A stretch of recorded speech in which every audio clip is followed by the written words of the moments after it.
I'll make him an offer he can't refuse.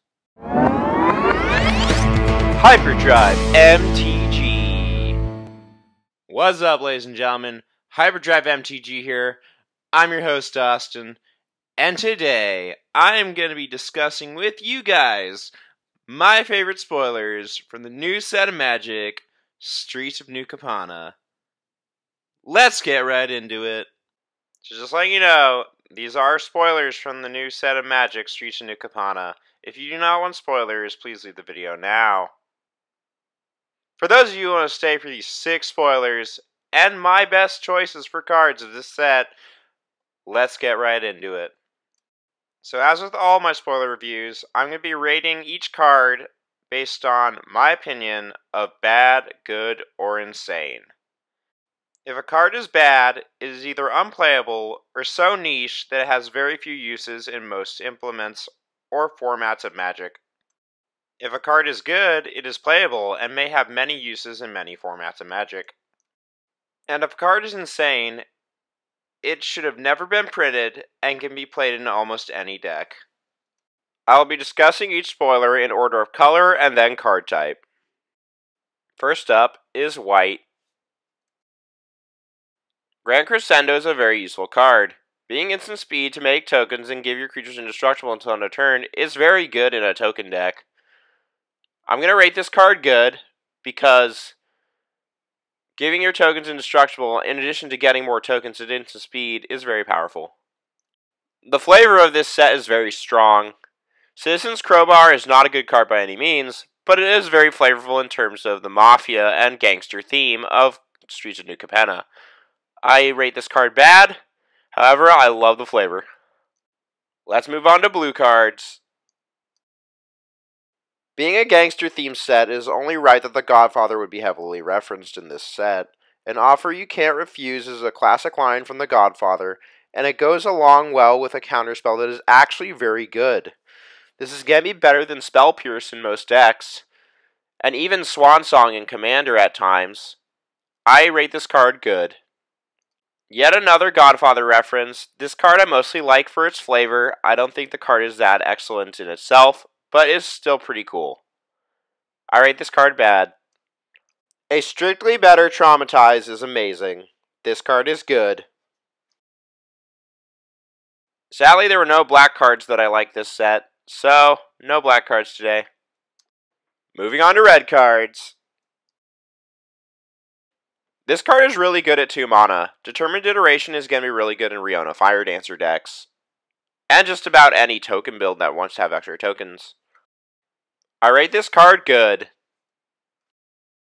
Since gangsters and the mafia were about making money, it's only proper that a lot of the cards in this set were about making treasures. Professional Facebreaker is an excellent card of this type, and it's going to be really useful in treasure decks.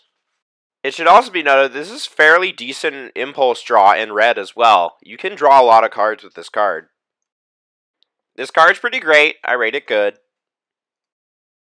Continuing the theme of good treasure cards, Spiteful Repossession is a very good way to make treasures and deal extra damage to your opponents. If you're against a lot of ramp-heavy decks, this card is going to get you a lot of treasures and deal a lot of damage. If you have very few lands in your deck, this is also going to be really good.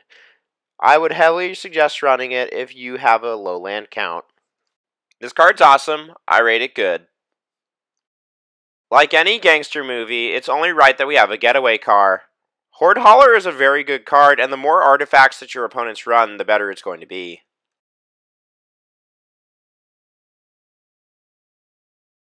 By no means is this card good. However, I do like that the Riveters had a construction theme in their guild. So therefore, I really like the fact that they gave us an equipment that was a jackhammer. I thought it was really flavorful. This card is bad though, but I do like the flavor. Let's move on to green cards. I know there's been a lot of hype around Bootlegger Stash, but I'm personally just going to be honest, I think this card is really bad. It's just not good enough, it requires too much setup. If you ever get another Farhaven Elf or Wood Elf effect, or Yavimaya Dryad effect, it's always going to be good, no matter what format you put it in. I'm really excited to have Torprairie Stomper in dinosaur decks and in just mono green decks in general. This card is really good. On to multicolored cards. Not much to say here. Uncounterable, basically Vindicate, is really good. Stimulus Package is a really good enchantment. It gives you mana right away. It allows you to use your mana to do something. And not only that, but it also goes infinite with Pitiless Ponderer. I rate this card good. I'm just going to be honest, I like this card because of its name. Mr. Orfeo, the Boulder. Other than that, this card is just a flavor card. I rate it bad. Black Market Tycoon encaptures one of the biggest thing about gangster and mafia movies, greed. This card is extremely greedy and punishes you for being so. It is a wonderful card and I love its flavor. It is also pretty decent as well. If you remember cards like Ancient Tomb, that card has been pretty good and has been dominating Legacy for a long time. I think Black Market Tycoon just has a place in Magic just as well as it does. I rate this card good. Cyrix is something that Magic has wanted for a very long time. An actual Phoenix commander. Phoenix Tribal is going to be a lot better now, thanks to this card. It will not be insane like most tribes are, but it will be fun in the very least, which is what people wanted anyways. I really like Cyrix. I don't rate it a good card, but I do rate it a card that is fun for the niche that it has.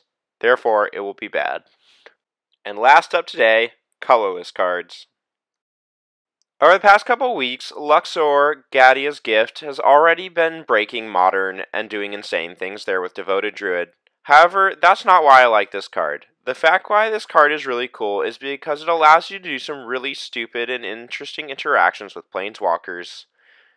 What I want to do with it is use Oko to turn himself into a creature, and then use Oko's ability to turn Oko into an elk himself.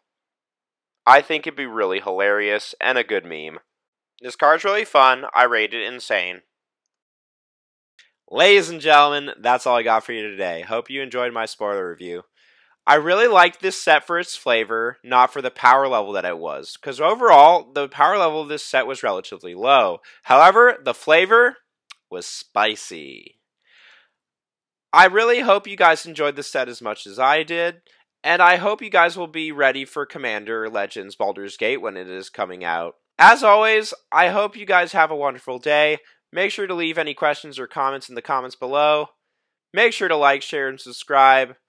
And as always, stay hyper.